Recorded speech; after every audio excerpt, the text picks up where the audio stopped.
Maiatzaren 28an hautatuak izaten badira ere, EH Bilduko 7 hautagaik ez dute zinegotzi kargu hartuko aurkeztu diren udalerrietan. Hori hitzeman dute gaur plazaratu duten gutun batean. Azken egunetan, COVID Euskal Herriko terrorismoaren biktimen kolektiboak egindako salaketa bat tarteko, eztabaida politikoaren zentroan izan dira koalizio abertzaleko 54 hautagai etako kide izan zirelakoan kondenatutakoak. Bereziki, gutuna idatzi duten 7 haiek dira odol delituak egosten dizkietenak. Hautagaien zerrendak ofizialak dira jada eta horregatik alden neurrian egin diete uko euren hautagaitzei. Hitzeman dutenez, inongo kasutan ere ez dute zinegotzi kargua hartuko. Arnaldo Otegi txalotu egin du haien erabakia. Gure ia 4.500 hautagaiek, eskubide zibil eta politiko osoak dituztenek, bat egiten dute eta izenpetu egiten dute soilik bide baketsu eta demokratikoarekin aldeko EH Bilduren apostua. Gure hautagaiek oso osorik denek eta hitzez hitz izenpetzen dute urriaren 18ko adierazpena, zauriak kentzeko borondate zintzoarekin. Gure konfiantza osoa adierazten dugu Euskal Herritarrek aurreko zikloa gainditzeko eta erabateko bake eta askatasuneko etorkizuna lortzeko azken urteetan egindako benetako urratsak eta konpromisoak interpretatzen jakingo dute. Gabon, gaiaren inguruan erreakzioak berehala jaso dira. Eusko Jaurlaritzak eskatu du egindako kaltea bidegabea izan zela onar dezatela, entzun dezagun. Euskal gizartearen gehiengoa zai dago noiz esango digun EH Bilduk ezker abertzalearen izenean indarkeria erabili zuten persona horiek modu injustuan, bidegabean eta ilegitimoan erabili zutela indarkeria eta beraz onartu dezatela eragin zuten sufrimendua eta mina bidegabea izan zen. Hauteskundeekin jarraikin Nafarroan izurriaren legealdia izan da amaitu berri dena. COVID-19ak agerian utzi zituen osasun sistemaren arazoak eta gabeziak eta langileen pazientzia agortu da. Nafarroan mobilizazio eta greba deialdien artean heldu dira alderdien promesak. Leire Martínez. Pasaden ortzegunean hasi zen hauteskunde kanpaina gurean eta asteburuan Nafarroan alderdi guztiek euren agerraldiak egin zituzten. Azpimarratzekoa izan da alderdiek edo alderdi gehienek arerioak bilatu zituztela euren kanpaina mezuetan. Beraz, norgehiagoka hauteskunde kanpainaren hasieran. Eta Nafarroan ere euri jasa handiak bota zituen asteburuan, bereziki iparraldean. Baztan eta Bortzirietan euri jasek uholdeak eragin zituzten zenbait tokitan, baina suhiltzaileek eta bertako voluntarioen lanari esker, etzen aparteko kalterik izan. Horri buruzko azalpenak eman zituen atzo, Javier Remirez, Nafarroako gobernuko presidente ordeak, eta adirazi zuen euria oro har ondo etorria izan dela, premia badagoelako. Dena den, euriteek eragin ditzakeen kalte pertsonalei eta azpiegituretan eragin ditzakeenei adi daude Nafarroako gobernuan.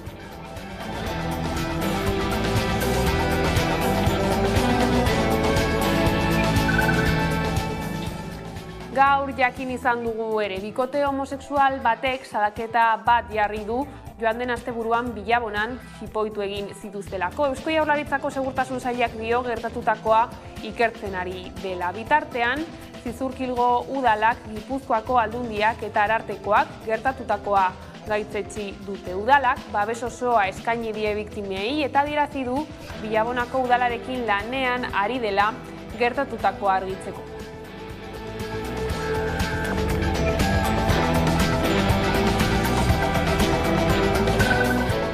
Eta Gazizko txosnetan abuztuaren 3tik 9 izango diren talde berrien izenak iragarri dituzte jada. Los Chicos del Maíz, Tropa do Carayo eta Kolpeka izango dira besteak beste.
Ongietorriak gurean gaur gaueko albistegira. Maiatzaren 28an hautatuak izaten badira ere, EH Bilduko 7 hautagaik ez dute zinegotzi kargua hartuko aurkeztu diren udalerrietan. Hori hitzeman dute gaur plazaratu duten gutun batean. Azken egunetan COVID Euskal Herriko terrorismoaren biktimen kolektiboak egindako salaketa bat tarteko, eztabaida politikoaren zentroan izan dira Koalizio Abertzaleko 54 hautagaietako kide izan zirelakoan.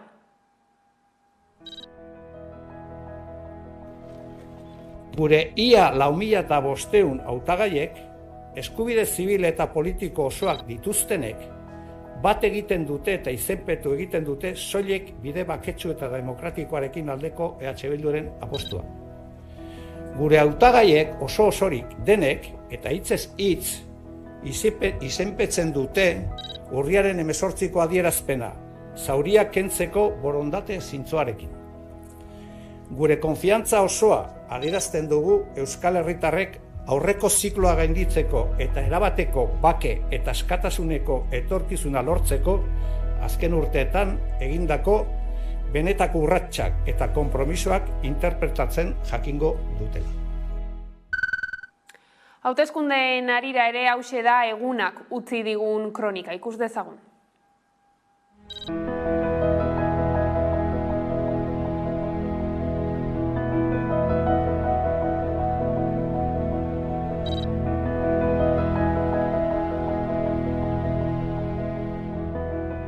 Y este pueblo les barrerá con votos a la extrema derecha y al fascismo.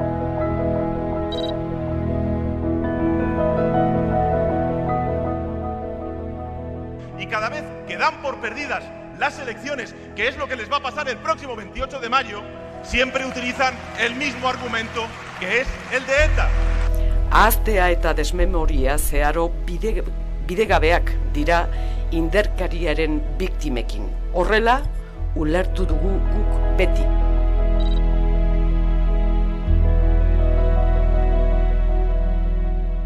Oraingoetan oso garrantzitsua baita. Ez da bardin batzueri edo besteari emotea, ez da bardin etxean gelditu.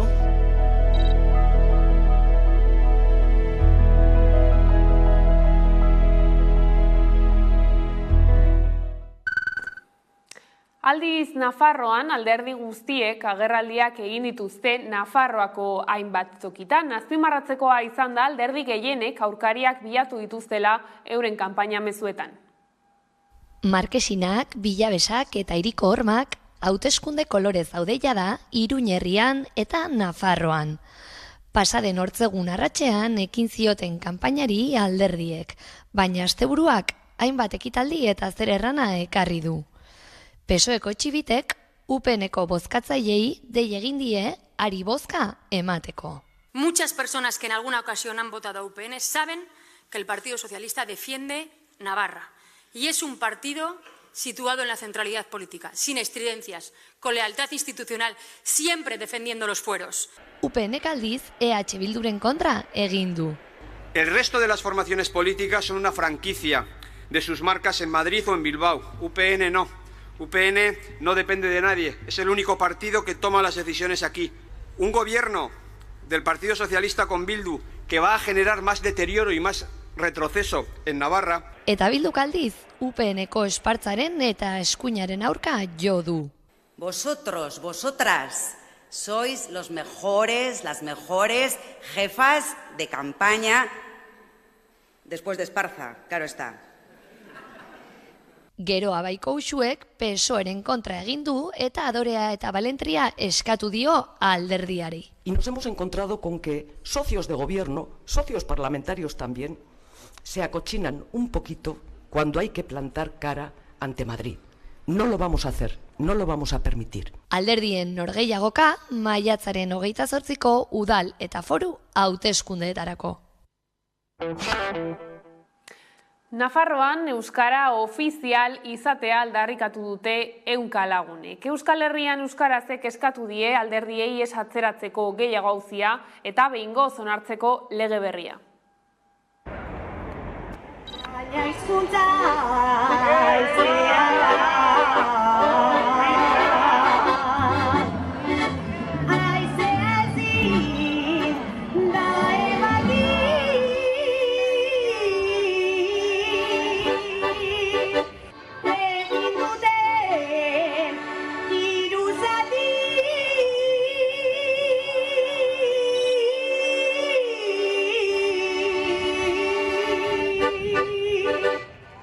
uste dugu gobernu aurrerakoi batek ez duela beste behin euskararen gaia alde batera utzi eta euskaldunon eskubidea kontutan ez hartu. Beraz, uste dugu badela garaia eta badela ofizialtasuna onartzeko garaia eta datorren legealdi izan behar dela ofizialtasunarena. Aliguaen nabarro numi ezetz benetan, euskaren promozioa deritxoz inpozaketa, inpozatza da euskara legearen mamaketa, bai eredu inpozaketa, gure lurra apurketa.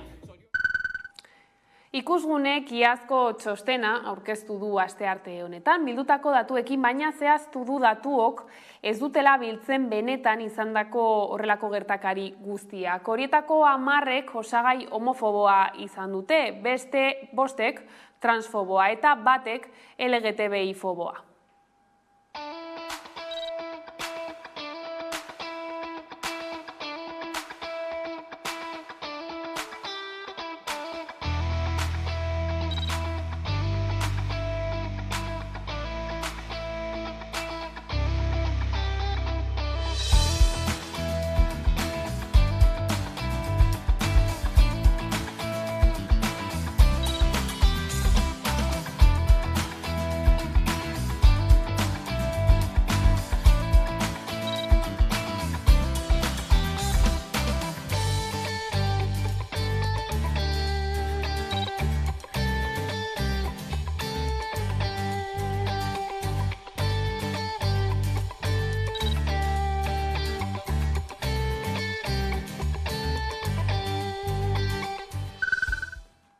Manifestazioekin jarraiki, maiatzaren 28 arte luzatu du gehiengo sindikalak Osakidetzako garbiketako greba deialdia. Osakidetzak azpikontratatutako garbitzaileek hilabete eta erdi daramate greban. Osakidetzako langilei esartzen zaizkien baldintza berdinak aplikatzea eskatzen dute.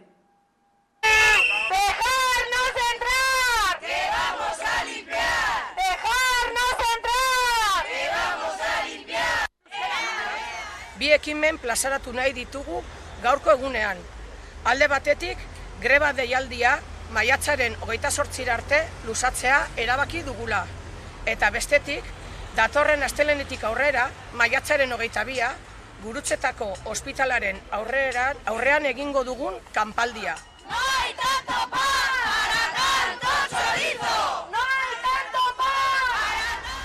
Ez gara homologaziotik haratarago doazen gaiak aldarrikatzen ari. Ez, besterik gabe Osakidetzako langileen baldintzen homologazio hori eustea eskatzen ari gara. Garapen profesionalaren deialdietara sarbidea izatea.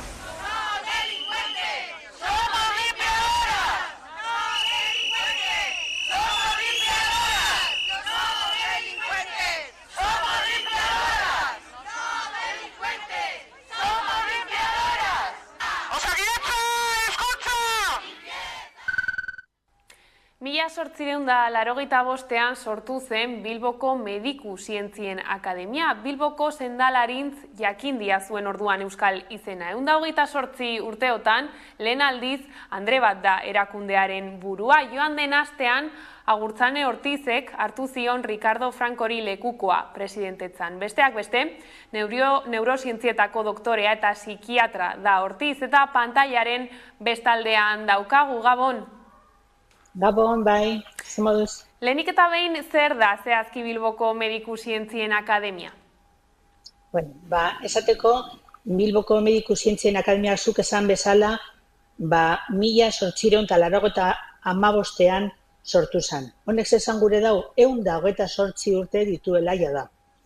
Bueno, 4 egun aurretiago, Gazeta América de Bilbao delakoa sortu izan zen, hau da gure espresio organoa non divulgatu, zabaldu egiten dan aldizkari honetan guk egiten duguna. Eta, bueno, lehenengo presidentea Jose Carrasco izan gendun, eta handik aurrera 69 presidente izan ditugu, gaurko presidente emakumea baino lehenago. Zein da gure indargunea? Elkarte soziosanitario osasun gintzan ari garen pertsonek osatzen dugu elkarte hau. Elkarte azke bat da, disiplina anitzduna eta interdisiplinarra bere bai. Gure helburuak dira osasun profesionalen etengabeko prestakuntza eta formakuntza, diarduen kideak zientzia, kultura eta giza alorretan prestatzea eta erlazionatzea, osasun esparruko elkarteen arteko harremanak eta loturak egitea, eta baita divulgazio lan handia egitea baita biztanleriaren hezkuntzan. Eta orokorrean esateko laburbilduz osasuna sustatzea da gure helburua.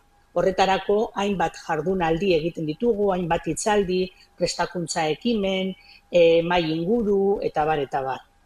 Elkarte zientifiko anitzen egoitza ere bada, eta 31 elkarte edo osatzen ditu edo barne dauzka gure erakunde honek, 1000 akademiko gaude, ohorezko akademiko, jubilatu, presidente oi, eta ikasle eta egoiliarren artean. Ikusten dugu urte hauetan guztietan lan handia egiten duzuela, eta esan beharra dago ere, aipatu dugu, Ricardo Francoren lekukotza hartu berri duzula, lehen idazkari nagusia zinen, lehen emakumea ere, nolakoa izan da aldaketa hori, eta pentsatzen duzu emakumeon presentzia areagotzen ari aldela ardura postuetan, ez da? Bai, halaxe da. Azken baten medikuntzaren bilakaera da hau. Medikuntzan gehiengoa urte askotan gizonezkoak izan dira. Izan ere, lehenengo emakumea unibertsitatera eta medikuntza ikastera sartu izan zana, 1820 inguru izan zan. Espainian, 19. mendearen azken aldian, izan gendun lehenengo emakumea, unibertsitate medikuntzako geletan sartu ahal izan dakoa. Ze esan gure da honek? Begira, datu bat emango txut, ikus dezagun. Gaur egun, jubilatzen direnen, osasungintzan lan egiten duten pertsonen artean jubilatzen direnen 3 gizonezkoak dira. Baina medikuntzan hasten direnak eta osasun esparrutan lan egiten hasten direnen artean 3 emakumezkoak. Honek zer esan gure dau, egondala aldaketa bat. Izan ere, datu bat ematearren, kolegiatuen artean beti izan dira gehiengoa gizonezkoak emakumezkoak baino. 2017an lortu izan zen honi buelta emotea, eta emakumezkoen presentzia handiagoa izan da. Eta hortikan aurrera ikusten dugu nola bi herenek emakumeak direla, osasungintzan. Ikusten dugu orduan emakumeen presentzia are eta handiagoa dela ere osasungintzan, eta osasungintzaren arloarekin jarraiki ikusten dugu azken aldian kolokan dagoela, greba asko daude. Nola ikusten duzu zuk osasungintza publikoa, zein da argazkia? Bueno, esan behar da, osasungintza publikoa da gizakiok dauzkagun onurarik nagusienetarikoa. Oinarrizko eskubideen artean osasuna da oso importantea da. Gaur egun zer pasaten da, harrapatu gaituela nolabait egoerak kolokan, zuk esan dezala, ez da? Eskaerak handiak dira, eta eman daitezkeen zaintzak jasangarriak izan behar dira, eta gero eta gehiago eskatzen dugu, gero eta gehiago perzibitzen dugu lortu behar dugula osasunaren atentzioa, arreta, eta, ez gaude beti gureko gendukeen lekuan, ez da? Psikiatra zaren aldetik buruko gaixotasunak ere puri-purian daude azken aldian. Nola ikusten duzuzuk egoera? Hainbat dira, entzuten dugu, buru hilketa nahikotxo igo egindala arrisku adin tarte batean, gazteen artean alabear, eta buru hilketa, ansiedadeak, depresioak, eta nahikotxo ikusten dira gaur egun bai, egia da. Agurtzan, oso interesgarria kontatu diguzun guztia, mila esker gurekin egoteagatik eta hurrengora arte. Eskerrik asko zuei. Zerbitzu publikoaren afera zeresan handia ekarri du azkenaldian gizartean. Arabako Aldundiko makila eskuratzeko lehian diren hautagaiei eta zerrendakidei galdetu diegu gaiaren inguruan. Entzun dezagun.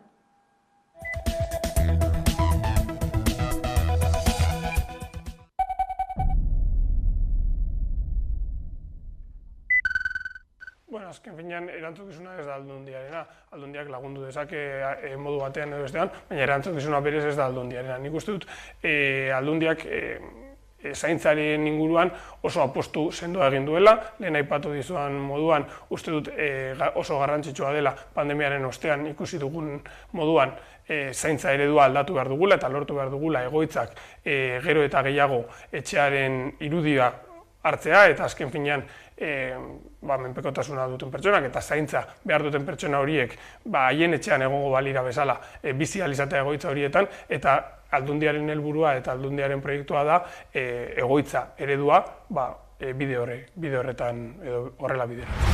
Langilei ordezkariei, gehien bat emakumeak gainera, oso egora txarrak dituztela, hori aitortzen dugu guztiok, ez da bidezkoa ia gutxieneko soldataren inguruko soldatak izatea, bestelako lan baldintzak jasaten dituzten lan baldintzak.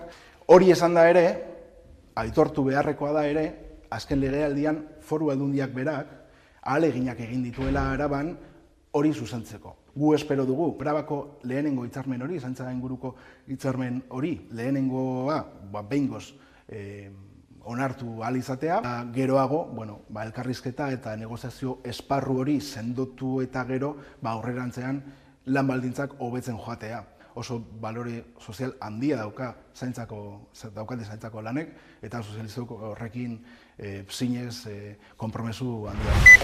Arabako Foru Aldundiak badu erantzunkizuna kontu honetan ere bai.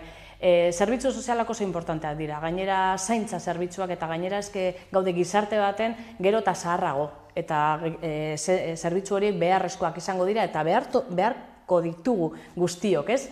Orduan bi aldetetik, alde batetik Foru Aldundiak privatizazio joera bat badu, Araban 4.300 gora badaude plazak residentzietan, eta horietakoa bakarrik 14% dira publikoak. Orduan, privatizazio joera eta privatizazio saiakera egiten ari da nahi eta nahi ez, eta gu horren kontra gaude. Ze azkenean privatizazioa da kalitatezko zerbitzua murriztea. Eta beste aldetik ere, justo pasaren astean aurkezten genuen proiektu bat, ez dakit nola esaten den euskeraz, pero como un hogar de cuidados pertsonentzat, eta hori da bermatzeko bere kalitatezko bizitza bukaera artez. Eta beste aldetik, lan baldintzak. Claro, langileen lan baldintzak ez baldin badaude ondo bermatuta, zaintzak gero eta txarragoak izango dira. Orduan gure alde batetik eta bestetik, diputazioak badauka asko egiteko, eta EH Bilduk beti ere jarraituko du horren alde. Zerbitzu publiko baten eta duina baten alde.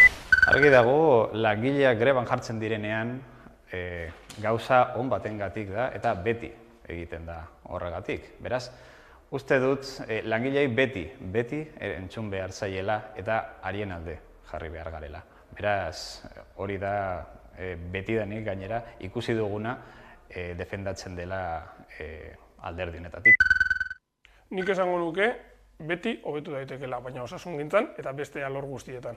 Osasuna sendotu behar dugu eta badaukagu zer hobetu. Nik uste dut hori aitortzea naturala dela, etortu behar dugu, gure osasun sistema hobetu behar dugula. Hala eta guztiz ere, esan behar dut, osasungintzaren inguruan dauden kritikak ez direla soilik Euskadin ematen, nik uste dut estatu osoan ematen direla, eta beste Europar Batasuneko herrialde batzuetan ere osasungintzari buruzko kritikak egon badaudela, eta hori pandemiaren ostean gertatu den zerbait da, eta esaten dizuan bezala oso orokortua dagoena. Beraz, uste dut badaukagula zer hobetu, baina uste dut ere zilegia dela eta bidezkoa dela aitortzea Euskadin daukagun osasun sistema oraindik ere inguruan ditugun osasun sistemekin alderatuta hobea. Horretarako bokazioak piztu egin behar dira. Formakuntza piztu egin behar da, inbertsio publikoa sendotu egin behar dugu, eta arabara, torriz edo diagnostiko txiki bat eginez ikusten ari gara nola, Araban landa eremuko eta hiriguneko zerbitzuak nahiko ezberdinak direla. Guk uste behar dugula Osakidetzak eta Euskal Jaurlaritzan badakigu lanean dabiltzatela, lehenik eta behin inbertsio publikoa sendotzea, inbertsio publiko hori orekatuan eta doitzea lurraldez lurralde, eta Araban lehenengo arreta hori sendotzea eta landa eremurako ere programa berezi bat prestatzea eta gara. Okertu egin dela pilo bat azken urte hauetan, pasaden astean greba bat bizi genuen landa eremuko osasun zentroetan, eta gu dekalogo bat aurkeztu genuen justo asteburu honetan, ze hori aurre egin beharko diogu ere, bai desoreka handia dago Araban, hiria eta herrien artean, eta osasungintza eta zerbitzuen falta hori gero eta handiagoa edo handiagotzen du, ez? Orduan, guk pentsatzen dugu osasuna dela beharrezkoa bermatzea, kalitatezko osasuna bermatu beharko dugu, nahi badugu gure herriak bizirik mantendu, bestela ezin izango dugu. Asko hobetzeko egoera batean, nire ustez. Garatu behar dugu gehiago zaintza, garatu behar dugu gehiago Osakidetzaren egoera, eta horretarako bakarrik dago bide bat, publikoa den guztia handitzea, legeak egitea, hori defendatzeko, eta orain arte egin diren ereduak kentzea, pribatutasuna bakarrik ekartzen dutelako. Eta gainera ikusi dugu, joan den 3 urteko COVID pandemiarekin, zergatik defendatu behar dugun publikoa. Bakarrik geratzen zaigu guztiona den egiturak eta plangintza. Uste dut ere, hezkuntza sistema ezinbestekoa dela akordio zabal bat izatea.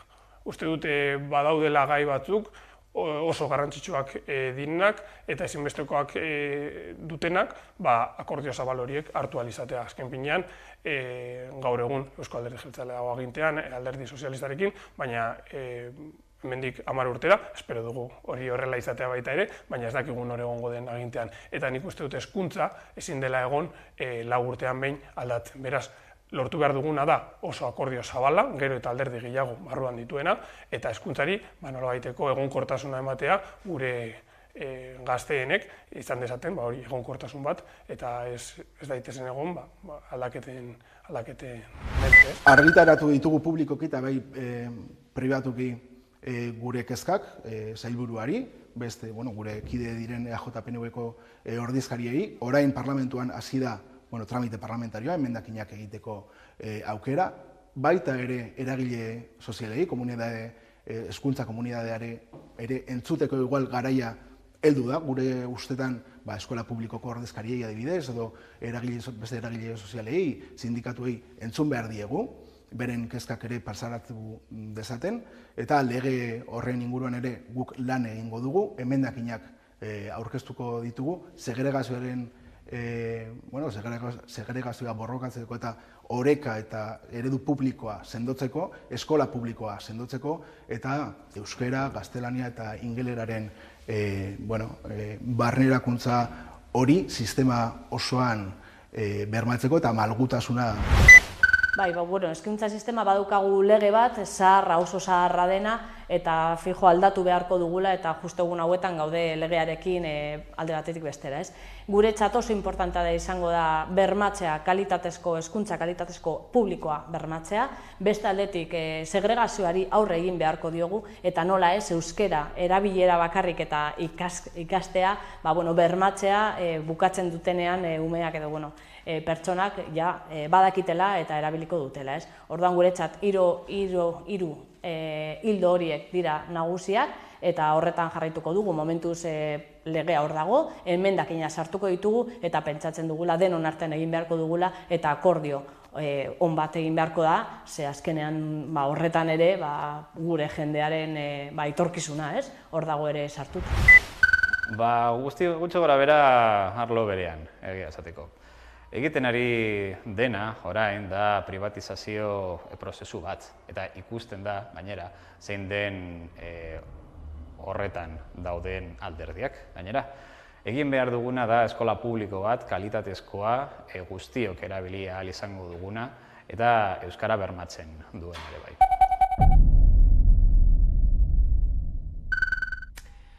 Azpiegiturei dagokionez berriz, Araban, AHT-ak sortzen dituen iritziak ere jaso ditugu, entzun ditzagun.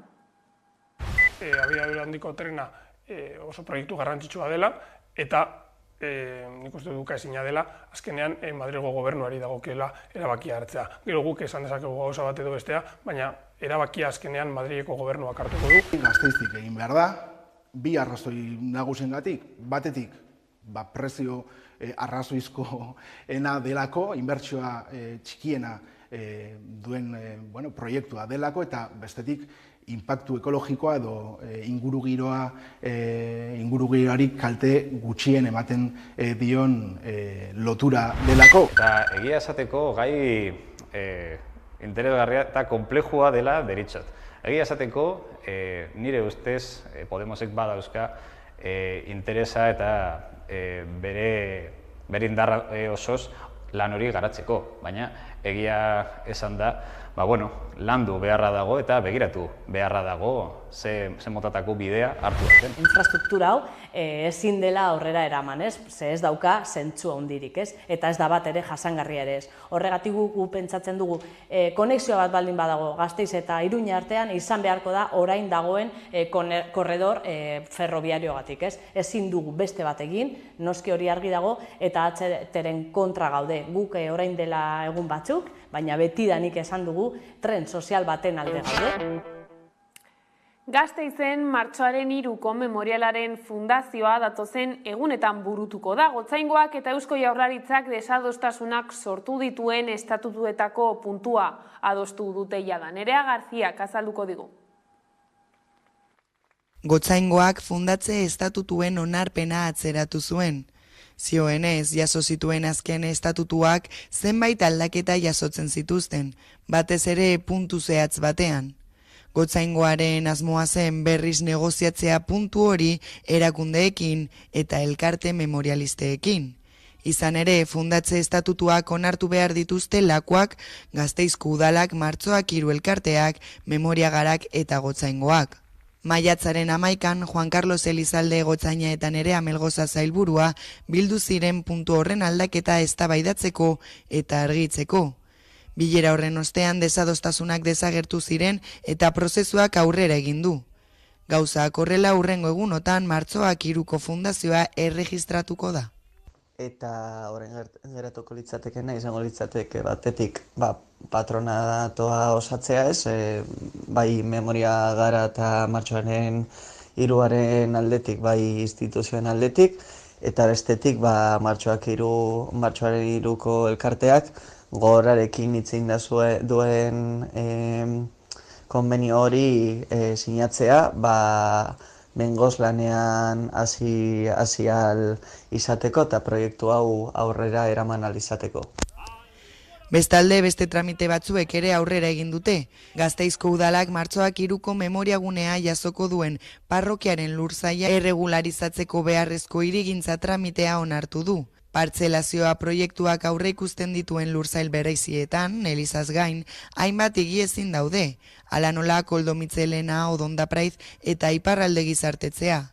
Arabako aldizkari ofizialean argitaratu ondoren, hilabeteko alegazio epea irekiko da.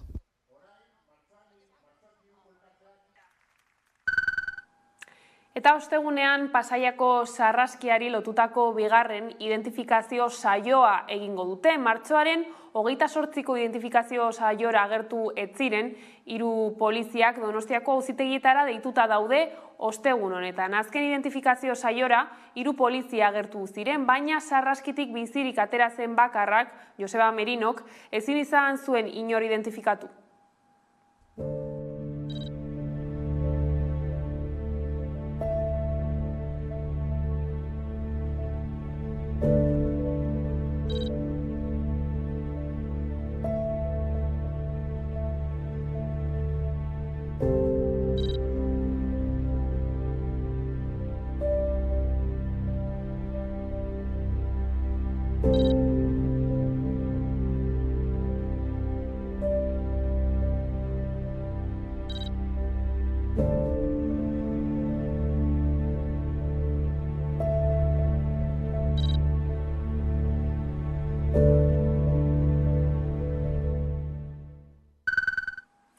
Bestalde, Gasteizko udalak ibilgailu elektrikoak kargatzeko 8 puntu jarriko ditu autobus geltokiko aparkalekuan. Udalak espazio horiek mantendu eta ustiatu nahi ditu deskarbonizazio planaren baitan.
Eta gaur jakin izan dugu, 2 gizon atxilotu dituzte Arabako mahastietan etorkinak esplotatzeagatik. Lan esplotazioa helburu duen gizakien trafikoagatik. Hain zuzen ere, Arabako mahastien aferari buruz ere mintzatu dira Arabako Foru Aldundiko hautagaiak eta zerrendakideak. Beno, uste dut mahastigintza eta ardogintza Araban oso sektore garrantzitsua dela, eta Arabako ardoak dauka bere izen propioa, eta jendeak eskatzen duenen ardoa, Arabako Errioxako ardoa nahi du, eta bereizketak izatea, nik uste dute positiboa dela gure ardoa munduan kokatu ahal izan. Errioxaren markatik kanpo, etorkizuna oso murritza eta oso iluna ikusten dugu. Errespetatzen ditugu, posizionamendu politikoa eta gure autopolitikoa da markaren barruan, araudiaren barruan eta Consejo Reguladoraren barruan, upeltegi txiki eta ertain horiek, Arabako Errioxako upeltegi txiki eta ertain horiek, gero eta pisu handiago. Horretarako, gure ustetan, Foru Aldundia Consejo Reguladoraren barnean eta bileretan egon beharko luke. Guretzako adostasunerako eta ezberdintasun horiek bideratzeko esparroa badugu eta horretan arituko bat. Ardogintza badatorre arazo estrukturarekin urteak eta orain gehitu eginda arazo koiunturalak, ez? Gure aldetik bakarrik errespetua eskatzen dugu, errespetuak nahi dutena gelditu Araba Errioxako izendapenean geldi dezatela, baina nahi dutenak atera, gu noski bultzatuko dugu eta beraien alde egongo gara. Zergatik aukera oso ausarta izan delako, erabaki ausarta izan delako, eta ez da batera erreza ateratzea Errioxa izendapenetik, eta beraiek bere erabakia da, eta gu beti egongo gara alde. Ikusten dugu gobernu aldetik, dejazio moduko bat edo gutxienez utzi du alde batean sektoreak, eta gu pentsatzen dugu sektorea da egiten duenak eskualdea, eta gu beraien alde egongo gara. Egia esateko ez daukat oraingoz ideia bat, horretan beraz nahiago dut jakin gabe ez hitz egitea.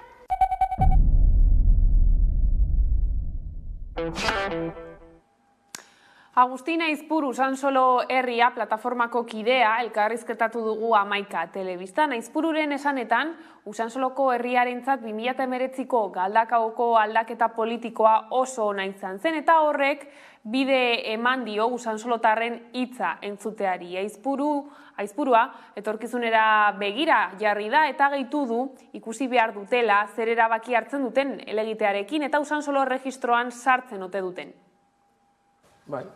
Ez gaude gu ezertara itxita, baina egia da gobernu honetan esperientzia hona aukin dugule, prozesu aurrera eroan dugule, eta guretzat hori oso importantea da 28tik aurrerantza hortik hasi behar gara pentsatzen zer egin. Olako prozesuatan beti dago oztopoak eta beti arazoak. orain guri gelditzen zaigu arazo importante bat. Da zein da, Madrileko gobernuaren estatuko abokatuek demanda bat aurkeztu zuena. Da demanda hori, bere demanda horrek bere bidea eran behar du eta ia zelan amaitzen den. Eta beste aldetik, arazo bat aldogu eukin, Madriletek esaten badozkue ez dutela Usansolor erregistratzen, herriko registroetan, ez? Baina, guk daukagu hor, daukagu ilusioa Madrileko Kongresuko presentatu dugun, zelan esaten da, enmienda hori aurrera joatea da orduan arazo juridikoa hor amaitzen da, da hortik sartuko gara beste plano baten, prozesu politiko baten. Hauteskundei begira Aizpuruk legegintzaldiaren balorazioa eta erronka berriak azaldu ditu, entzun dezagun. Ilusioz. Eta gure erronkarik handiena da Galdakaoko udaletxean Usansolo herriak gutxiendi bizi negotzia mantentzea. Zertarako, behar duguleko udaletxean egon aurrera erateko prozesua. Ondino prozesu ez da amaitu, da horretarako lan egin behar dugu nio. Eta gainera, hori, UHek ez badauka indarra udaletxean txartu ebiliko gara prozesua aurreratuko. Horregatik eskatzen dugu Usansolori beste urrengo hauteskundeetan Usansolori bozkatzeko eta Usansolori bultzatzeko, Usansolo herriari bultzatzeko aurreratzaiateko eta prozesua amaitzeko. Usansolo herriarentzat eta Usansolorentzat 2019ko Galdakaoko aldaketa politikoa oso ona izan dela. Eta hor dago zelan gu gobernuen egonda Usansoloko prozesua aurrera eran dugule da amaiera arte Galdakaoko udaletxean. Eta, udaletxeko lau alderdi edo plataformak konformatzen du bere gobernua, eta Usansolo herritik eskerrak eman behar ditugu EH Bilduri, Podemosei eta Auzoak plataformari euren implikazioa gaitik gure prozesuan. Araban, Bizkaian eta Gipuzkoan gora egin zuen heriotza kopuruak 2022an. 24.160 pertsona hil ziren, 12.314 emakume eta 11.846 gizon. 2021arekin alderatuta, 4,7 ugaritu ziren heriotzak EAN eta 2019arekin alderatuta berriz 12. Eustatek atzo zabaldutako datuen arabera heriotza kopuruaren igoera nabarmena izan zen batez ere Araban eta Bizkaian.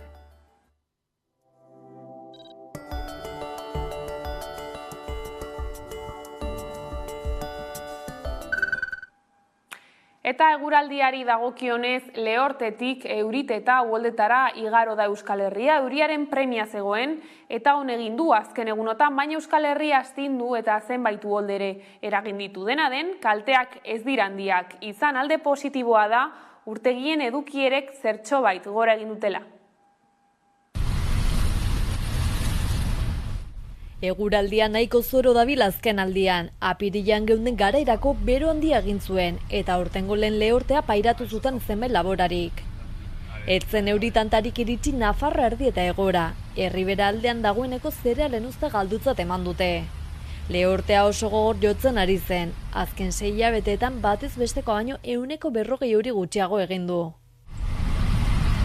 Baina egoera bestelakoa da orain, Lehortetik Eurite eta Uholdetara igaro gara. Ipar Euskal Herrian esaterako herri urrets eguraldiek baldintzatuta egin zuten. Euri jasa izugarriak pairatu zituzten asteburuan. Nafarroan ere batez ere iparraldean Baztanen eta Bortzirietan gogor bota zuen, uholdeak eragiteraino, baina ez zen aparteko kalterik izan.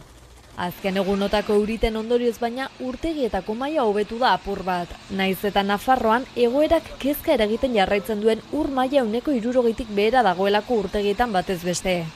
Esako urtegian eta Aiotzen adibidez edukieraren erdia dute beteta gutxi gora behera. Araban, Bizkaian eta Gipuzkoan berriz azken hamarkadako batez bestekotik bere egon arren ur hornidura bermatuta dagoela iritzi du ura agentziak. Bilbo eta Gasteiz urez hornitzen dituzten bi urtegiak bestalde, Uribarrik eta Urrunagak edukieraren 69% dute beteta. Gipuzkoan 89% dago Añarbe esaterako.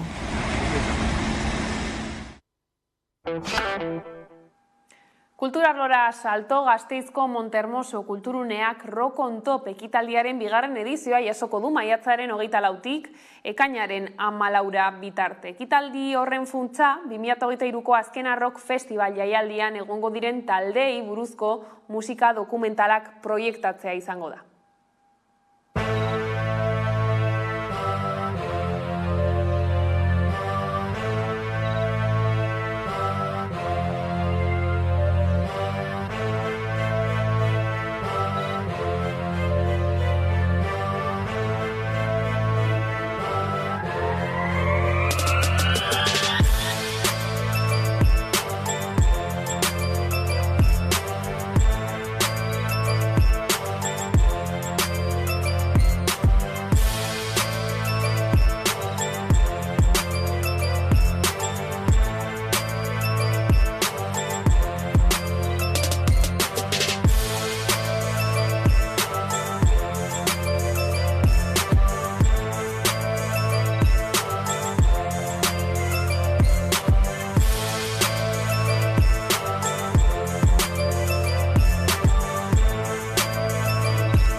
Gasteizko Udalak Labe gazte laborategia sortu du. Gazteentzako gune artistikoa da hori. Laborategiak Gasteizko gazteek sorkuntzarekin lotutako jarduerak bideratua izateko topagune bihurtzea du xede. Labe gazte laborategia Gasteizen kokatuta dago, Alde Zaharrean hain zuzen ere. Gune artistiko hau aitzindaria izan da hirian izan ere, kultura, sorkuntza eta partaidetza bateratzen ditu topagune batean. Helburu nagusia da gazteei, 12 eta 30 urte arteko gasteiztarrei, euren lan eta proiektu artistikoak zabaltzeko aukera eskaintzea. Eta ez soilik erakusketa batean jartzeko aukera izatea, baizik eta prozesu osoa irakastea, muntaia, antolaketa eta behar diren azalpen guztiak besteak beste. Nik eskatu da leku bat Gasteizen hau bultzatzeko eta laguntzeko pasu horietan nola egiteko eta horrekin lortu dugu denon laguntzarekin hau abian jartzeko. Azkenean beti sustatu da artea, baino Gasteizen galeriak igual serioagoak direla pentsatzen dute gazteek. Hemen aukera daukate tarte horretako gazteek liberazio bat modua izatea eta haien proiektuak naiz eta ibilbide bat ez izan eta hasi berriak izan arren, hemen daukate espazio bat haien lan presentatzeko edo ikustarazteko. Ideia da guztion artean egitea, ez bakarrik nik badaukate esposaketa bat, pasatuko dizut eta zuek montatuko diguzu. Ez da, guztion artean montatzeko eta horrela ikasten da dana. Gasteizko gazteek sorkuntzarekin lotutako jarduerak bideratzen dituzte Labe gazte laborategian. Guneak lantaldea sustatzen du artisten artean. Oso ekimen berria da, baina azken hilabeteotan zenbait gazteek aukera izan dute bertan lan egiteko eta euren lanak beste artista batzuekin partekatzeko. Niretzat, onuragarriena dela gazteriari ematea aukera hori baita ere egiteko gauza impresionante bat, baizik eta bai eskaintzea aukera hori, inkluso gauza txarto egiteko, baina bertan murgiltzea, hau da, montatzea, erabakiak hartzea gure artean, edo bai, sin más, mundu horretan murgiltzea, baina bai guri eskubidea ematea. Increíble, todo el proceso ha sido increíble, conocer artistas nuevos, digamos que estar en un espacio que te permite trabajar y aprender de otras personas es como muy importante para mi trabajo. Nunca son suficientes los espacios para jóvenes y para fomentar la creatividad y todo este tipo de proyectos que en últimas lo que hacen es beneficiar a la sociedad y beneficiar el mismo entorno en el que se desarrollan.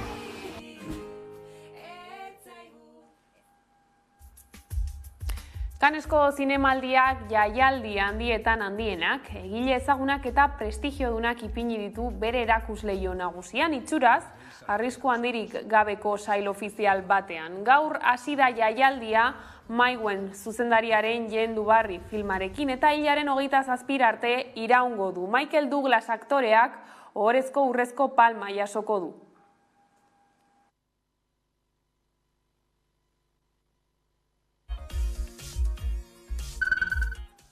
Eta gurera bueltan Bernardo Atxagaren Olaxe bizi da xola haur literaturako bilduma aurkeztu du Ereinek. Atxagak sortutako xola txakurraren 5 abenturen bilduma kaleratu du argitaletxeak.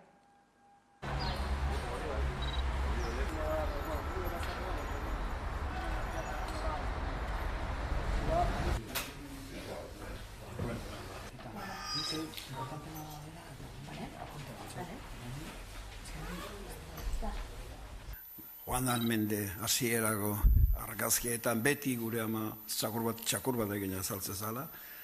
Txakurra izan dut betinik inguruan, eta beraz ezinbestekoa izan zait. Hobeto ezagutzen ditudalakoa gainea, haien psikologia eta hobeto ezagutzen dut, katuarena baino. Ezinbestekoa izan zait xola bezalako txakur bat asmatzea eta bizitzen jartzea.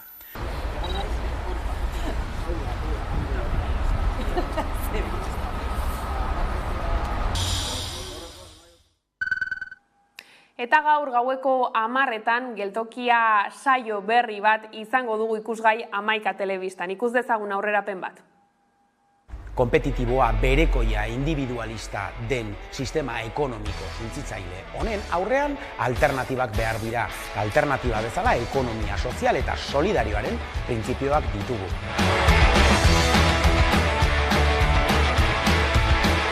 Ekimen ugari dauzkagu hain zuzen ere, hildo honi erantzuten diotenak. Alternatibak badaude eta hoietaz arituko gara gaur hemen geltokia saioan. Horretarako erreportaje eder bat prestatu dizuegu. Solaskideak edukiko ditugu gaiari dagokionez aritu ditugunak. Eta nola ez, Koldo Gartziaren errezeta goxo batekin bukatuko dugu. Beraz, badakizue ongi etorri deno topalekua den geltoki honetara.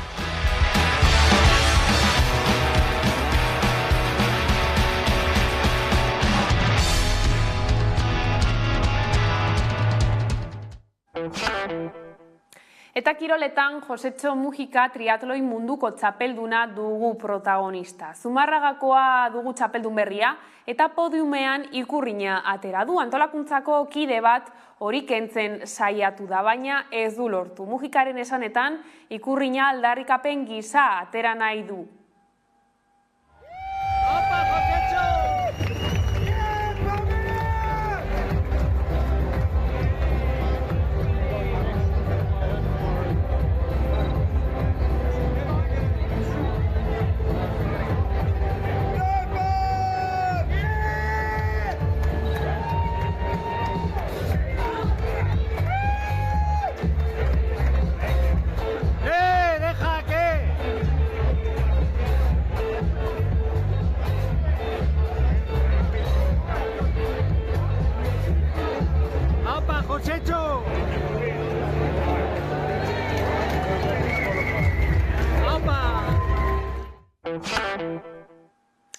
Eta horrela iritsi gara albistegiaren bukaerara. Gaurkoan Olaia Intziarteren denak begira daudelaik abestiarekin agurtuko zaituztegu. Gustatuko zaizuelakoan besterik ez gure aldetik. Horiek izan dira gaueko albistegiak gurean gaur utzi dituenak. Gogoratu guztiak eta gehiago nahi duzuen aldiro hamaika.eu satarian daudela eskuragarri. Bihar arte.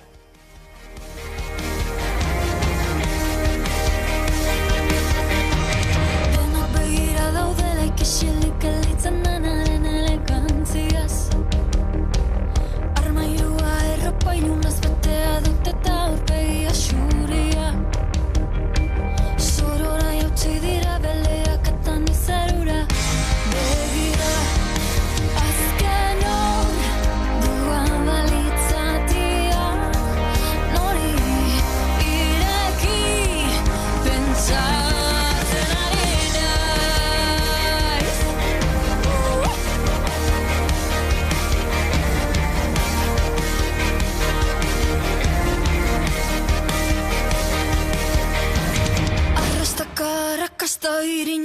tanta falta